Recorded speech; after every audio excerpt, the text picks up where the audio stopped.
Hello Gemini, welcome back to my channel. This is Charlotte with Happy Souls 1111. I've actually just recorded your video. Or I apologise, I've actually just done your reading and I didn't record the bloody thing. So I'm really frustrated because it was a great one. And I'm going to have to start again.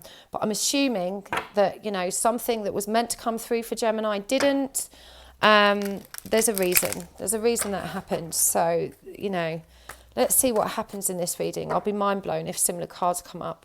But anyway, while I'm shuffling, Gemini, my mediumship classes for beginners, connecting with your spirit guides, they're almost sold out. That starts on Wednesday. They don't normally sell out this quick, but they've been really busy this month. If you want to sign up, head over to my website now and grab yourself a place because I don't think there's many more left. You can find them at www.happysouls1111.com. You can also book guided group meditations with me over there. There are some free guided meditations on my channel, also in my Facebook group. If you want to come and do a live one each week, it's a beautiful way for us to work collectively to heal one another, heal the masses, heal ourselves. So I look forward to joining you there also. It's only £7.77 each, and you can also find all of that over on my website. So, Gemini, we're going to look at the current energies between you and your person. This is a love forecast for November 1st through the 15th, but we're looking at the current energies, how they're feeling and thinking about your connection now, what are their intentions moving forward, and then we're going to look at how things are actually going to pan out, what's going to be the outcome in the next couple of weeks, and of course what you need to do to move forward for your own highest good. So, let's do this. Oh, that all went a bit wonky. Okay, so let's do this, Gemini. What are the current energies between you and your person? We've got the Seven of Swords. We've got the Devil in reverse. We've got the High Priestess. We've got the Wheel of Fortune and the King of Swords in reverse. We have got the Ten of Wands clarifying, the Three of Swords, the Five of Wands, the Four of Cups, and the Star in reverse. Okay, so I feel like there's probably no communication between you two at the moment. It feels pretty hopeless. I feel like you both feel pretty hopeless. And there's been some kind of, I feel like neither of you is being honest with one another about how you feel, about your circumstances, about what you really want from this connection. And this is creating a tremendous amount of pressure or feeling of burden within your connection. There's a lot of dark, stagnant energy. But I do feel like both of you are healing. It could be with the Devil in reverse clarified by Three of Swords that both of you, or one of you, is letting go of some kind of codependent, you know, toxic relationship.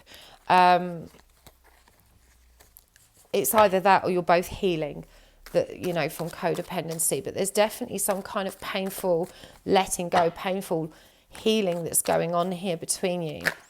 I feel like there's definitely some conflict surrounding your spiritual and your spiritual and religious beliefs also between you two. But I do think you're both coming out of a period of being pretty kind of self-absorbed and beginning to see the other person's perspective.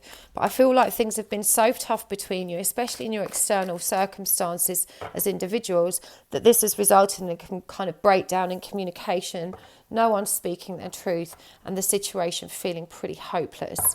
So, you know, these are rough energies that you're dealing with. Let's have a look about how this person actually feels and thinks about you. How are they feeling and thinking about you, Gemini?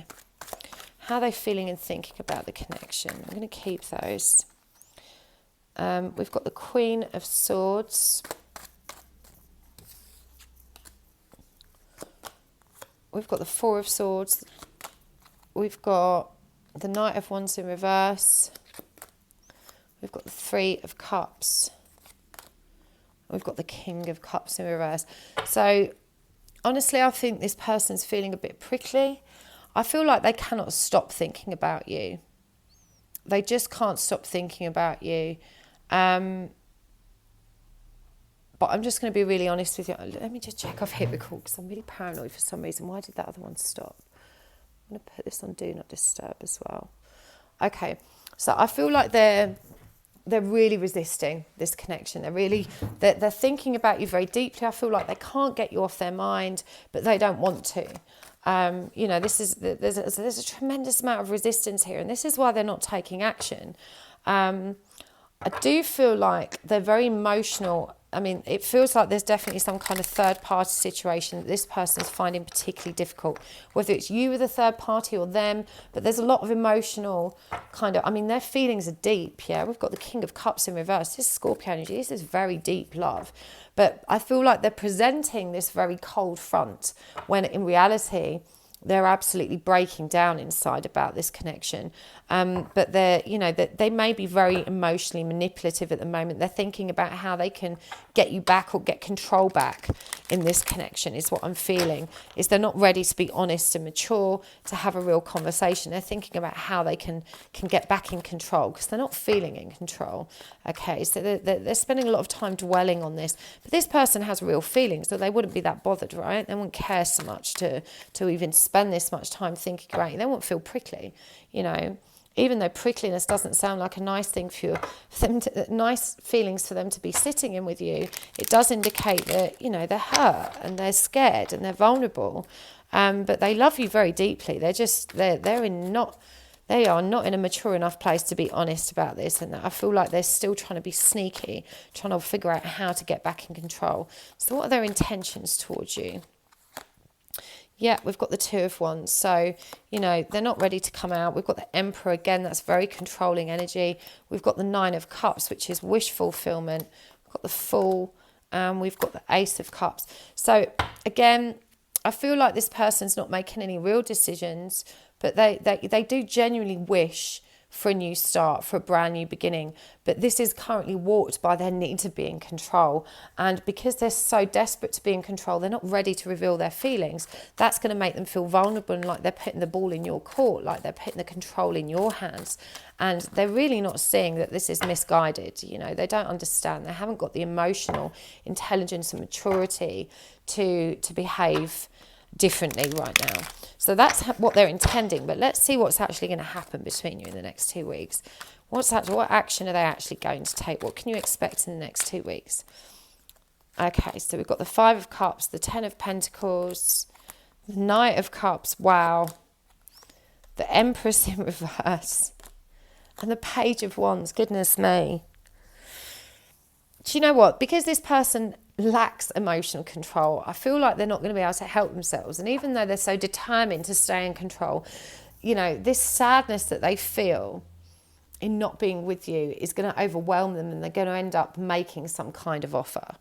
They're going to end up being honest with themselves. Oh my God, this is depressing me so much. I really love you. I really want to be with you. But again, this is quite kind of distorted energy, but I feel like for all that, they're going to come in promising these changes, and I do feel like they may rush out again, and this is really going to piss you off, okay? This is going to leave you feeling really disappointed, really let down, because it's like they're going to dangle that carrot and then they're going to vanish again.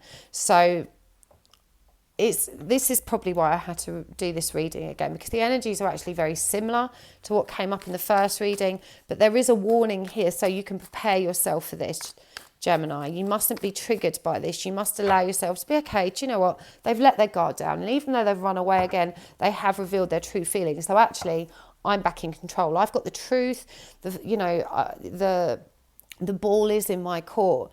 Because I'm getting that you're actually going to be pretty resistant to this new start that they're presenting, which is why they're going to be, I think, because you don't perhaps let your guard down as much as them, they're going to feel a bit bitter. So as I said, a lot of really immature communication, a real lack of honesty and maturity from both of you in this situation.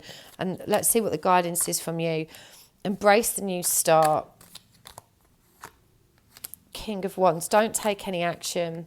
You need to bring yourself back into balance and answer the call of spirit to create this balance and harmony within you. You can't control them. You can't make them behave in a more mature way, but you can bring yourself back into balance and harmony. And you also really need to trust your intuition, and you need to trust that even though this relationship does look a bit hopeless at the moment, that you're going to get that beautiful new start. But the truth of this situation isn't being fully revealed right now. This person isn't ready for that. You're not ready for that, you know. But you've got to try really hard to, you know, it's a big thing for them to at least come forward, even if they've run away again. And you need to use this time to bring yourself back into balance, is what I'm hearing. We've got healing. Yeah. Imagine yourself and your beloved surrounded by light. Feel your relationship being healed at this very moment. So, you know, if you focus on healing, that's what you're going to manifest. But you've got to, you know, you've got to keep this as your primary intent. If you're, you know, focusing on healing 1 minute and the next minute telling yourself that they're an absolute arsehole and you never want to see them again, you're sending out very contradictory messages to the universe, Gemini. And you're reminded here that emotions are a natural and necessary part of life, but they can also distort your perception and cloud your vision. In order to see things clearly, you need to let go of resentment. So I know you're very frustrated with this person. Believe me, after looking at this lineup, I see why. Okay, I'm saying a special prayer for you. You've got a really tricky person on your hands. But it does say here that deep in your heart, you already know the answer and you've got to do what feels right. Now that may mean that you've got to take some time for yourself. I'm seeing this new beginning for you and that you need to focus on yourself, but you also need to step into your own higher power. You need to start trusting your own intuition. We've got a message for you here as well from your person. It says, I'm thinking of you this very moment. Your love fills me with light. I love you. And they don't know how to say that to you. Okay, they're going to come rushing in saying, I want a union. They're going to reveal some feelings. You're not going to respond to it. It's going to be really fire and passionate, and then they're going to vanish again, and you're going to be left feeling really disappointed. It says here, magnetic and seductive qualities surround you at present. Enjoy it. So, you know, just enjoy them coming forward, even if briefly. You're going to have a really lovely time. And I think anticipating ahead of the game that they're going to disappear again is going to help that make it a bit easier for you. But it says the past is now behind you. Release it and embrace new possibilities. A new path is available to you. Follow it with faith. And this is what that moon card asks you to do, to trust, to have faith in that forward path, even though you can't see with certainty what's at the other end of that path. You can't see where you're headed necessarily, but you can trust. Okay, let's get some more of these. What else is going down? What else do you need to know? Contract. So there's some kind of karmic contract with this person. I said that they may have a third-party situation that they don't know how to resolve. We've got man holding a heart. You know, he loves you very much, but he's also feeling very hostile and defensive. And this person needs to, you know, resolve their own karma. They need to bring that into balance themselves, but they love you very deeply. That's come forward twice now, look. And they want to take care of you. They want to be abundant. They want to provide for you. They want to, you know, I feel like this is a very traditional person at heart, even though they're pretty immature. I feel like, you know, they do have these grand ideals about being this perfect partner and just showering you with love, affection and abundance. They really, really want that. The door to personal healing and happiness is open for you. You need to take it, Gemini. We've got the fourth chakra here indicated, which is the heart chakra. You know, there's so much heart healing required here. Neither of you is being truly honest with the other. And if you can't open your heart, you know, you're blocking the flow of your own healing and happiness. Both of you need to open up your heart space and start communicating from a place of honesty and integrity. And we've got the sacral chakra. You know, there's a lot of passion here. You need to let that flow. But these cycles haven't closed out yet. There's so much healing for you two to do. I think deep down you know that. But look, caring connections. They do care about you. They care about you deeply. There's so much love between you. You're just both too scared to communicate it. You're both too afraid of losing the other, of losing control, and of being humiliated, embarrassed, or rejected. There's a lot of fear here. Calling in your soulmate. There you go. This is a soul connection. Enjoy the bliss of holiday time together, and this is going to be worth the wait. Love yourself first. So you can trust that there's a deep soul connection with this person. There may be a soulmate or a twin flame. You know, this period of time when they rush in saying, let's do this, let's be together, and rush away again. I feel like you just need to enjoy that. Just enjoy it, allow it. Even though you know it's not going to last, just allow yourself to get absorbed into the passionate coming together, even though it's temporary. Because this, you know, divine timing is at play here. But this is going to be worth the wait. And you really do need to love yourself first. There's healing that needs to happen here before you can come together. This is heart healing, okay? It's for both of you. So I really hope that helped, Gemini. Please, please, please hit the like button. It's a small price to pay for these free readings. If you enjoyed this reading and resonated with it, please hit that like button. It really helps my channel grow. YouTube picks up videos that have lots of engagement and recommends them more. So I'll get more views if you hit that like button. The more engagement there is, the more people can find my reading. So I appreciate that so much. Thank you. And if you would like to book a private reading with me, then please do go ahead and visit my website, www.happysouls1111.com. The link is in the description box below. Right, guys, see you tomorrow. Lots of love. Bye-bye.